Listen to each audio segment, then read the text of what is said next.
know that murderer is walking around free, how much peace can you really have? Army Sergeant Daniel Perry is a free man tonight after walking out of prison this afternoon. Earlier, Governor Greg Abbott granted him a full pardon on the recommendation of the Texas Board of Pardon and Paroles. Perry was convicted last year of murdering Garrett Foster during a Black Lives Matter protest back in 2020.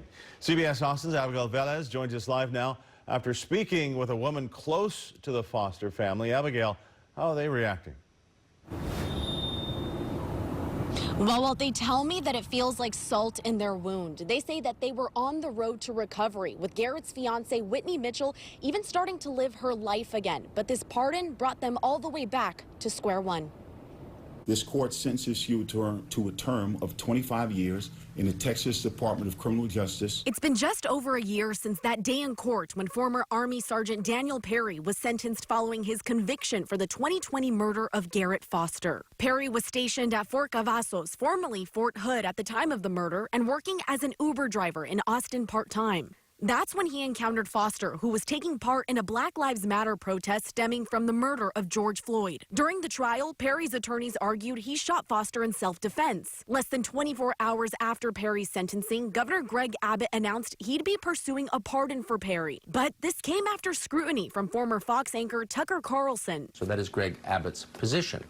There is no right of self-defense in Texas. Thursday afternoon, Perry walked free from prison after Governor Abbott issued that pardon following a recommendation from the Texas Board of Pardons and Paroles. In a statement, Governor Abbott says, quote, "Texas has one of the strongest stand-your-ground laws of self-defense that cannot be nullified by a jury or a progressive district attorney." Travis County District Attorney Jose Garza responded on Facebook criticizing Abbott and the Board of Pardons. Their actions are contrary to the law and demonstrate that there are two classes of people in this state where some lives matter and some lives do not. Records show pardons aren't particularly common for Governor Greg Abbott. This governor, it should be noted, has been very stingy in his granting of criminal pardons. He has granted incredibly few of them. Abbott granted 3 pardons in 2023, 2 pardons in 2022, and 8 in 2021, most for lower-level offenses. He notably did not posthumously pardon George Floyd in 2021 for a 2004 drug arrest in Houston. This leads the former civil attorney for the Foster family, Quentin Brogdon, to believe Perry's pardon is politically motivated. Governor Abbott has turned the rule of law on its head. There's just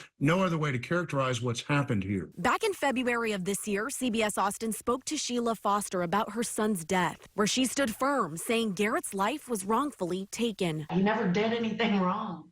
He never did anything wrong. A sentiment the Foster family still holds true. Patricia Curvin was Foster's soon-to-be mother-in-law. She says she and her daughter Whitney Mitchell feel like they're reliving Garrett's death all over again. A jury of his peers convicted him based on the evidence that they heard.